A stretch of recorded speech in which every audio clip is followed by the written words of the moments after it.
सुने ना, आपके और मेरे प्रदेश का हाल है ये, तो हम तसल्ली से इसका विश्लेषण भी करेंगे और ये भी समझने की कोशिश करेंगे कि आखिर मध्य प्रदेश और छत्तीसगढ़ में कौन कौन से मुद्दे चले हैं।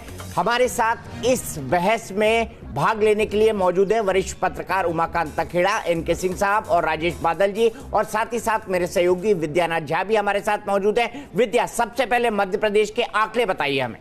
जी दीपक जी, एग्जिट पोल हमारा जो है उसके आंकड़े क्या है सबसे पहले आप जान लीजिए, ताकि आप समझ पाए कि स्थिति 2014 के मुकाबले इस बार कितनी बदलती हुई नजर आ रही है। सबसे पहले आपको बताते हैं कि देश का हाल क्या है। तो देश की अगर बात करें तो बीजेपी प्लस यानी कि एनडीए को 282 से 290 सीटें मिलती हुई एग्जिट पोल में नजर आ रही है, यानी कि एक बार फिर से एनडीए की सरकार बन रही है। कांग्रेस प्लस को 118 से 128 के बीच में सीटें मिल सकती हैं। लेकिन चलिए, क्योंकि हम राज्यवार तरीके से आपको लगातार बता रहे हैं, सुबह 6 बजे से बता रहे हैं और आज पूरे दिन भर हम अन्य राज्यों के हिसाब से, अलग अलग राज्यों के हिसाब से आपको दिखाएंगे कि एग्जिट पोल के नतीजे क्या कह रहे हैं। मध्य प्रदेश की हम बात करें, मध्य प्रदेश का जो एग्जिट पोल है वो क्या कहता है, ये देखिए। बीजेपी को 22 से 24 सीटें मिल सकती हैं, कांग्रेस को 5 से 7 सीटें मिल सकती हैं। कांग्रेस को सिर्फ 2 सीट मिली थी 2014 में। कांग्रेस को इस बार फायदा होता हुआ नजर आ रहा है मध्य प्रदेश में, बीजेपी को नुकसान होता हुआ नजर आ रहा है। तो ये एग्जिट पोल के नतीजे हैं। लेकिन आपको अगर 2014 और 2019 में एग्जिट पोल के जो नतीजे हैं उसको कंपेयर करके बताएं तो देखिए, 27 सीट 2014 में बीजेपी को मध्य प्रदेश में मिली थी, इस बार 22 से 24 सीटें मिल सकती हैं। कांग्रेस को 2 सीटें मिली थी, 29 में से सिर्फ 2 सीट कांग्रेस के खाते में 2014 में गई थी। 5 से 7 सीटें ये मिल सकती हैं इस बार कांग्रेस को। ये एग्जिट पोल का नतीजा है, 23 तारीख को नतीजे आएंगे। लेकिन दीपक जी, मध्य प्रदेश में जितना नुकसान कांग्रेस को लग रहा था कि बीजेपी को वो पहुंचा देगी, उतना कम से कम नजर नहीं आ रहा है। तो मोटे तौर पर एक बार फिर मध्य प्रदेश में कमल खिलता हुआ दिखाई दे रहा है। लेकिन हम आपको यह बताएं कि हम मध्य प्रदेश और छत्तीसगढ़ का 1 घंटे के अंदर विश्लेषण करेंगे, यह समझने की कोशिश करेंगे कि कौन कौन से मुद्दे चले, किसका कितना वोट प्रतिशत रहा, और साथ ही साथ यह भी जानेंगे कि मध्य प्रदेश के चुनाव में कौन कौन से मुद्दे गूंजते रहे। इसी चर्चा को आगे बढ़ाने के लिए हमारे साथ 2 खास मेहमान मौजूद हैं। हमारे साथ पूर्व सांसद चिंतामणि मालवीय जी उज्जैन से जुड़े हुए हैं, साथ ही साथ प्रद्युमन सिंह तोमर जो कि मंत्री हैं मध्य प्रदेश शासन में, वो जुड़े हुए हैं। लेकिन हम इस बहस को आगे बढ़ाएं, बातचीत को आगे बढ़ाएं, अपने विश्लेषण का सिलसिला शुरू करें, उससे पहले देख लेते हैं कि मध्य प्रदेश में इन चुनाव में क्या कुछ हुआ। हमको 56 इंच का सीना नहीं, 56 का दिल चाहिए। 19 में नरेंद्र मोदी सरकार लाएंगे, भारत माता की। किसानों के साथ, दलितों के साथ, मजदूरों के साथ कौन खड़ा है? मध्य प्रदेश के महाभारत में सभी पार्टियों ने अपना पूरा दम लगाया। प्रधानमंत्री नरेंद्र मोदी, अमित शाह, योगी आदित्यनाथ, राहुल गांधी, प्रियंका गांधी, मायावती। इस चुनाव में मध्य प्रदेश की जनता बार बार इन दिग्गजों से रूबरू होती रही। एमपी में इन नेताओं की बैक टू बैक रैलियां यहां की अहमियत को साफ जाहिर करती है। हाल ही में हुए विधानसभा चुनाव में सत्ता गंवाने के बाद बीजेपी यहां अपने खोए हुए जनाधार को वापस पाने के लिए सभी स्टार प्रचारकों को उतारा। तो वहीं सेमीफाइनल में छक्का लगाने के बाद कांग्रेस ने फाइनल में अच्छा प्रदर्शन करने के लिए एड़ी चोटी का जोर लगा दिया। मध्य प्रदेश में नरेंद्र मोदी ने 10 रैलियां की, अमित शाह की 11 रैलियां हुई, योगी आदित्यनाथ ने 2 रैलियां की, तो वहीं राहुल गांधी ने 7 रैलियां की। प्रियंका गांधी ने भी यहाँ 2 बार जनसभा को संबोधित किया, तो वहीं मायावती ने भी यहाँ 3 रैलियां की। अगर 2014 के नतीजों की बात करें तो यहाँ बीजेपी ने काफी अच्छा प्रदर्शन किया था। मध्य प्रदेश में कुल 29 सीटें हैं, जिनमें से बीजेपी ने 27 पर झंडा गाड़ा था, तो वहीं कांग्रेस को 2 सीटों से ही संतोष करना पड़ा था। बीते 5 सालों में मध्य प्रदेश में सियासी समीकरण काफी बदल गए हैं, लेकिन मुद्दे आज भी वही हैं। एमपी की राजनीति किसानों के इर्द गिर्द ही घूमती है। एक तरफ जहां कांग्रेस किसानों की कर्ज माफी का दम भर रही है, तो वहीं बीजेपी कांग्रेस पर वादा खिलाफी का आरोप लगा रही है। इसके अलावा मध्य प्रदेश में एक लड़ाई काफी दिलचस्प है, जिस पर पूरे देश की नजरें टिकी है, और वो है भोपाल की, जहां दिग्विजय सिंह और प्रज्ञा ठाकुर आमने सामने है। ये सीट इसीलिए भी अहम है क्योंकि यहाँ की लड़ाई जनता के बीच में कम और मंदिर मंदिर के सफर से ज्यादा लड़ी गई।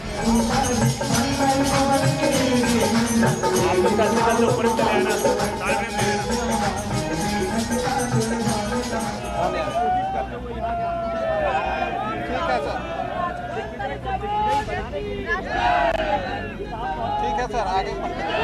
इसके अलावा पूरे लोकसभा चुनाव के दौरान यहाँ विवादित बयानों का दौर भी खूब चला। जांच जो बिठाई थी वो सुरक्षा आयोग के सदस्य को हेमंत करकरे, उन्होंने हेमंत करकरे को बुलाया, कहा कि जब सबूत नहीं है तुम्हारे पास तो साध्वी जी को छोड़ दो। सबूत नहीं है तो इनको रखना गलत है, गैर कानूनी है। वो व्यक्ति कहता है मैं कुछ भी करूंगा, मैं सबूत लेकर के आऊंगा, कुछ भी करूंगा, बनाऊंगा, करूंगा, इधर से लाऊंगा, उधर से लाऊंगा, लेकिन मैं साध्वी को नहीं छोड़ूंगा। आप लोग हिंदुत्व शब्द का उपयोग क्यों करते हैं? हिंदुत्व शब्द मेरी डिक्शनरी में है ही नहीं। मध्य प्रदेश के साथ साथ छत्तीसगढ़ में भी दोनों पार्टियों की साख दांव पर है, क्योंकि यहाँ भी विधानसभा चुनाव में बीजेपी को कांग्रेस के हाथों हार मिली थी। एक तरफ जहाँ बीजेपी वापसी करने की फिराक में है, तो वहीं राहुल गांधी इस ट्रॉफी को अपने हाथ से जाने नहीं देना चाहते हैं। सबसे पहले नजर डालिए यहाँ 2014 के नतीजों पर। यहाँ की 11 सीटों में बीजेपी ने 10 तो कांग्रेस ने 1 पर जीत हासिल की थी। लोकसभा चुनाव में भी लगभग मुद्दे वही हैं जो विधानसभा चुनाव में थे। इसके साथ साथ जातिगत समीकरण यहाँ बड़ा रोल निभाता है। इसी को ध्यान में रखते हुए इस बार बीजेपी ने 10 नए चेहरों को मैदान में उतारा है। देश में बीजेपी और कांग्रेस का कोई बहुत बड़ा चेहरा नहीं है, इसी वजह से यहाँ स्टार प्रचारकों का आना जाना काफी रहा। नरेंद्र मोदी ने 3 बार छत्तीसगढ़ का दौरा किया, तो वहीं अमित शाह ने 3, योगी आदित्यनाथ ने 3 और राहुल गांधी ने भी 2 रैलियां की। इन दोनों राज्यों में बीजेपी और कांग्रेस ने जोर तो काफी लगाया है। बस देखना है कि क्या बीजेपी इन दोनों राज्यों में अपनी खोई हुई साख वापस जीत पाती है या फिर कांग्रेस अपने इस नए किले को और मजबूत करती है। Team news nation. तो मध्य प्रदेश में कुछ सीटें तो कांग्रेस की बढ़ सकती है, लेकिन फिर भी भारतीय जनता पार्टी 20 से ज्यादा सीटें लेकर आ रही है। हमारे एग्जिट पोल के मुताबिक 22 से 24 सीटें मिल सकती हैं 29 में से भारतीय जनता पार्टी को। ऐसे में काफी अच्छा प्रदर्शन कहा जाएगा एक ऐसे वक्त जब कमलनाथ सरकार मध्य प्रदेश के अंदर है, और ऐसी उम्मीद लगा रही थी कांग्रेस कि कमलनाथ सरकार आने के बाद वो कम से कम आधी सीटों पर काफी तगड़ा मुकाबला दे सकती है और राज्य की लगभग आधी सीटों पर अपनी जीत का परचम लहरा सकती है। राजेश बादल जी, आपको क्या लगता है, कांग्रेस से कोई गलती हुई है या भारतीय जनता पार्टी की जो लहर थी उसी में मध्य प्रदेश बह गया? दीपक जी, दोनों ही बातें, लेकिन दिलचस्प देखिए यह है कि विधानसभा चुनाव में दोनों राष्ट्रीय दलों का जो प्रतिशत है करीब करीब बराबर था और 5-6 सीटों की बढ़त थी कांग्रेस को, ज्यादा बढ़त नहीं थी, यानी एक ही प्लेटफॉर्म पे खड़ी हुई थी। लेकिन 4 महीने में हम ये पाते हैं कि अगर 4% वोट भारतीय जनता पार्टी ने बढ़ाए हैं, लेकिन सीटें भी अगर 3-4 कम हो रही हैं, तो ये कौन सी चीज है? ये चीज ये है कि इसका अर्थ ये है कि कमलनाथ सरकार ने जितना उनसे अपेक्षित था शुरुआती 4-5 महीनों में, उतना डिलीवर नहीं किया। एक बात। दूसरी बात यह है कि भारतीय जनता पार्टी इस मामले में अपने मतदाताओं को यह समझाने में कामयाब रही कि उसके पास झोली में बहुत कुछ है जो आने वाले 5 वर्षों में अभी मिलेगा, लेकिन फिलहाल जो उसने दिया है, जो प्रतीकात्मक मुद्दे उसने दिए हैं, मसलन राष्ट्रवाद का मुद्दा हो सकता है और भी कुछ जो मसले हैं जो मध्य प्रदेश के मतदाताओं ने सहज और स्वाभाविक तौर पर स्वीकार किए हैं, तो 4% वोट अधिक होते हुए भी 2-3 सीटों का उसको नुकसान होता दिख रहा है, जो मुझे लगता है स्वाभाविक है। 2-3 सीटों का नुकसान होता हुआ दिख रहा है, लेकिन 2-3 सीटें अगर हम कांग्रेस के लिहाज से बोलें तो कांग्रेस यही कहेगी कि सिर्फ 2-3 सीटों से अगर संतोष करना था तो 2014 में क्या बुरे थे जब उन्होंने 2 सीटें गुना और छिंदवाड़ा की जीते थी। इससे आगे क्यों नहीं बढ़ पा रही है? सिर्फ 1 या 2 सीटें या 3 सीटें ही क्यों बढ़ा पा रही है कांग्रेस? सीधे चलते हैं प्रद्युमन सिंह साहब के पास। प्रद्युमन सिंह साहब, आप भी इस समीक्षा को मानते हैं, आप भी इस टिप्पणी को मानते हैं राजेश बादल जी की कि कमलनाथ सरकार को जो डिलीवर करना था वो डिलीवर नहीं कर पाई है, क्योंकि उससे बहुत जल्दी डिलीवरी की उम्मीद थी। 15 साल बाद राज्य में एक नई सरकार को देखा था और लोगों को लगा था कि बड़ी तेजी से कमलनाथ सरकार काम करेगी। देखिए आदरणीय, मैं आपसे 84 साहब निवेदन करूं कि ये जो बादल जी कह रहे हैं उससे मैं सहमत नहीं हूं। कांग्रेस पार्टी ने जो इस प्रदेश में किया है वो 15 साल से भारतीय जनता पार्टी की सरकार ने नहीं किया। आज ये देखिए, जिस मध्य प्रदेश के किसानों को पूर्व की शिवराज सरकार ने कर्जदार बनाया था। कर्जदार कैसे बनाया था कि देश में सबसे महंगा डीजल मध्य प्रदेश में बिकता था, देश में सबसे महंगी बिजली मध्य प्रदेश में मिलती थी, और किसान की जो है लागत बढ़ गई और वो उचित मूल्य किसान को नहीं मिला और किसान कर्जदार बन गया।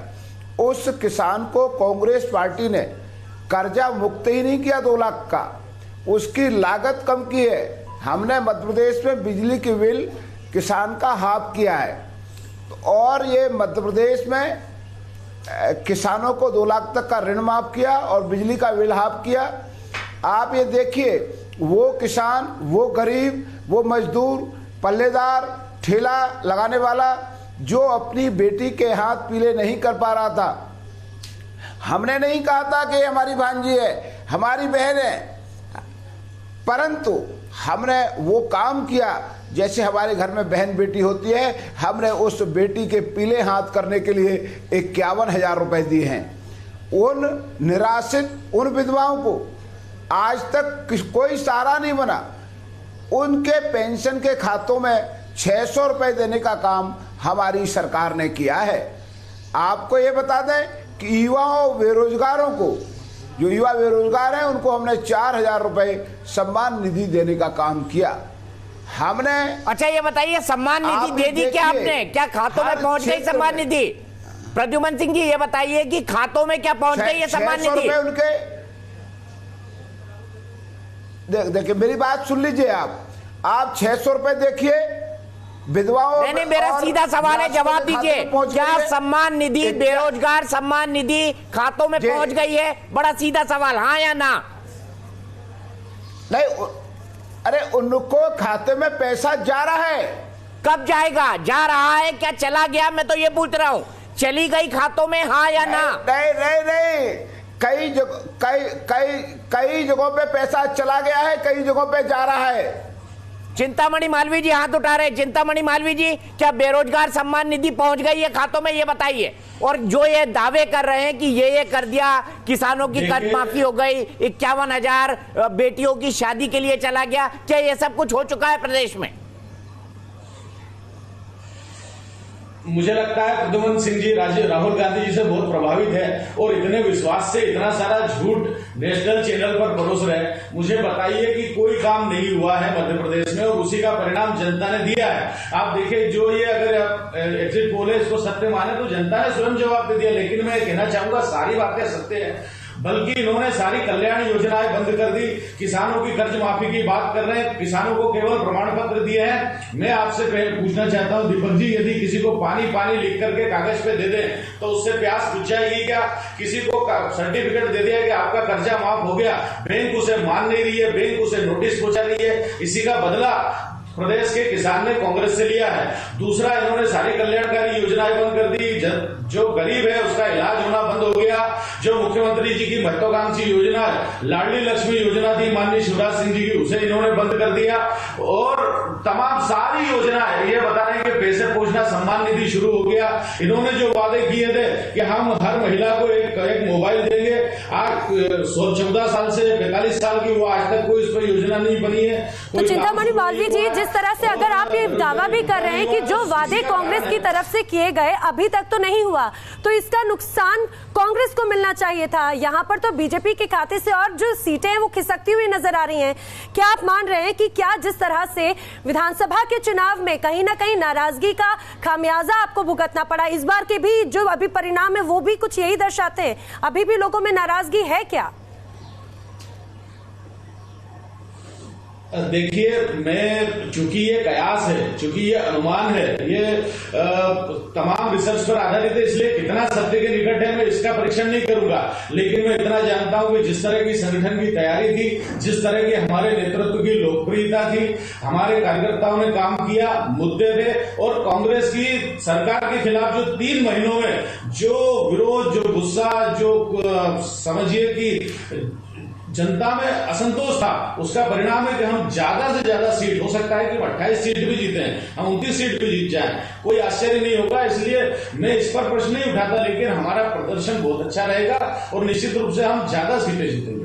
ठीक है, ज्यादा सीटें जीतने का दावा दोनों पॉलिटिकल पार्टी कर रही है, एग्जिट पोल है, लेकिन एग्जिट पोल से एक संकेत मिल जाता है कि परिणाम किस दिशा की तरफ जाने वाले हैं। यही वह चुनाव है जिसमें टाइम मैगजीन ने प्रधानमंत्री नरेंद्र मोदी को डिवाइडर इन चीफ लिखा और भारतीय जनता पार्टी ने एक अप्रत्याशित कदम उठाया और भोपाल से साध्वी प्रज्ञा ठाकुर को चुनाव में खड़ा किया। वही प्रज्ञा ठाकुर जो कि मालेगांव ब्लास्ट की आरोपी है और अभी भी एनआईए कोर्ट में उनके खिलाफ जो है मामला चल रहा है। सीधे चलते हैं हमारे सहयोगी जितेंद्र सिंह के पास। जितेंद्र, साध्वी प्रज्ञा को चुनाव में खड़े करने का असर पूरे मध्य प्रदेश में क्या आपको दिखाई दिया?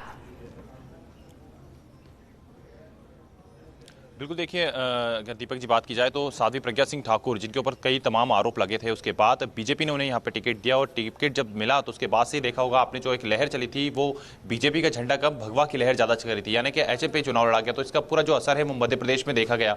मध्य प्रदेश की तमाम ऐसी सीटें थी जहां पर अगर चर्चा होती थी तो वो भोपाल की सीट को लेकर होती थी कि दिग्विजय सिंह वर्सेज साध्वी प्रज्ञा सिंह ठाकुर आमने सामने है तो जीत किसकी होगी।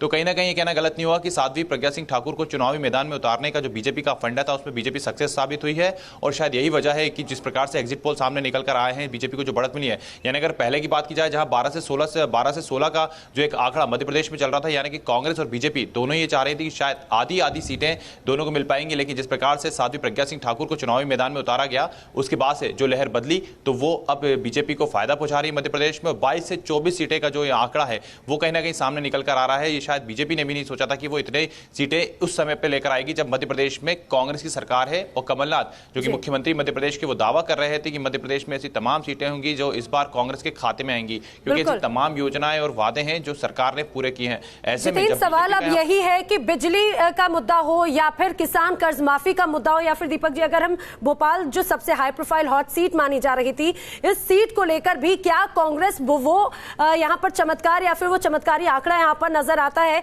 क्योंकि जो एग्जिट पोल है उसमें बीजेपी की सीट तो जरूर कम हो रही है लेकिन कांग्रेस उतने ज्यादा फायदे में नजर नहीं आ रही। यहां पर रुकना होगा हमें कुछ ही पलों के लिए।